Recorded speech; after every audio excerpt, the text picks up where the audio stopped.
Colin Nixon and Colin Salmon sees a final score of 1 each, and the group of death.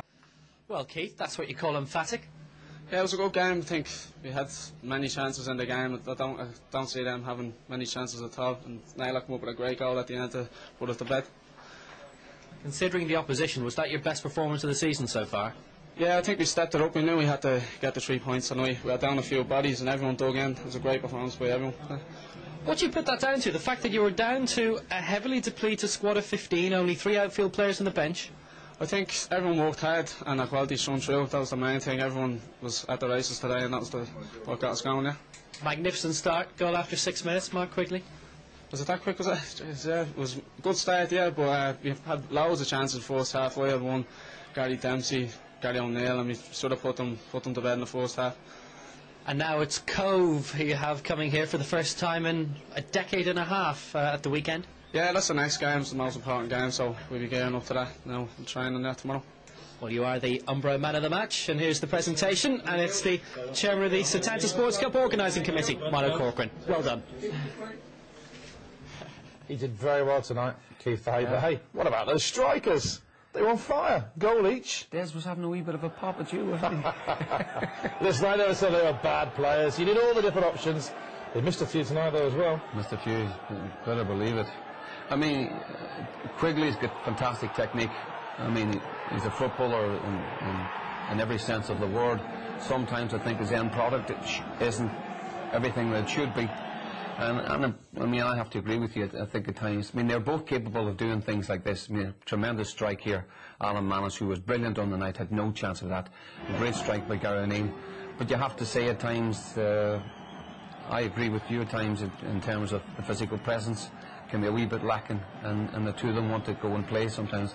And you have to have a different option, particularly in this league in this day and age. But on the night, the two guys played well, but they could have paid for the misses as well. Yeah, we had to deliver, you know, and when people do question it, because certainly the performances up in the Brandywell, I think we saw that Mark Quigley was taken off, shaking his... 2 up, if not 3 up. You know, the lads missed a few chances, but I don't think you want to dwell on the chances we missed. I think the overall performance tonight said a lot about the squad that we have. Like, we were a bit depleted tonight. We were short a few subs, actually, you know, and the lads who were playing there were just fantastic. I thought we deserved. I think if you ask them as well, they'll probably say the same all night. I think we were best all over the park, but we won't get too carried away. It was a fantastic performance. It shows what we can do, but like I said, we won't get too carried away. Considering you now have 13 fit players after the match, what was said in the dressing room before the game? What got you so fired up? I think we had to win tonight. I think the draw here against Glentoran, we weren't great, and then we lost to Derry and we weren't great that night either. So I think tonight the lads who were fit said, like, we really need a win tonight, you know, and the manager Johnny said it to us beforehand that it was really win or else we're out of competition, you know. So that puts us right back into it, and I think the pressure was on us tonight, but I think some players produce it when the pressure's on, you know what I mean, and we showed that tonight. So it's a great confidence booster for the season, like, you know, when there's a bit of pressure there, lads didn't shy away from it, and I probably improved us tonight, you know. Hats are on for. His Northern Ireland international, he was terrific. Well, they're talking about the Irish Cup final against Coleraine being his last. I mean, that's a terrific save there. But I mean, that could be his last match for the Blues, if media reports it to be believed.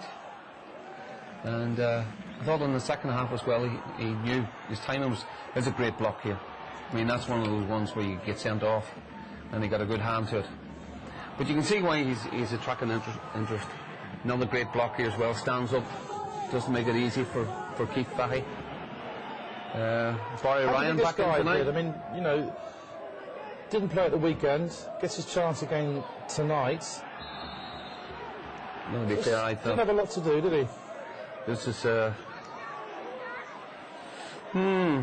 David, we've seen a lot of Linfield over the past few years. We've never quite seen anything like that. No, I think you've got to give credit where credit's due. Well, I thought St Pat's were absolutely superb. First half they played some fantastic stuff. We had little passages of play, but they only were little passages of play.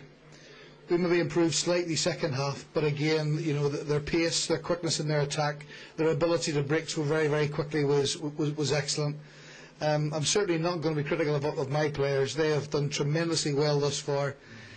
It looked as if maybe it was their 47th or 48th game of the year. At times, St Pat's ghosted past us. So I said to me, you know, players in there are occasions when you just got to put your hands up and say the better side, you know, won and won well. St Pat's excellent. Congratulations to John.